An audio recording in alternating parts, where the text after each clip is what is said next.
अस्सलाम वालेकुम मेरे भाई और दोस्तों। मैं हूं हकीम उमर फ़रूक। आप देख रहे हैं हकीम उमर फ़रूक टीवी।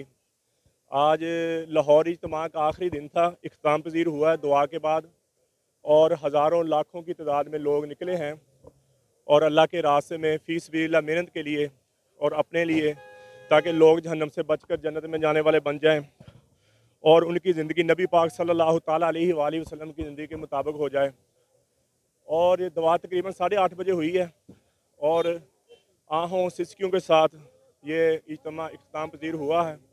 और ये लाखों की तादाद में जो लोग हैं, ये सिर्फ़ इनका मकसद यही है कि अल्लाह राज़ी हो जाए और अल्लाह का दीन पूरी दुनिया में फैल जाए और सारे के सारे मुसलमान जहन्नम से बच के जन्नत में जाने वाले बन जाएं। और अल्लाह जल्ल शानु हमें भी इस मेहनत में लगने वाला बना दे और पूरी दुनिया में दीन इस्लाम को पहुँचाने वाला बना दे और हमें इस पर अमल करने वाला बना दे। जज़ाकल्लाह।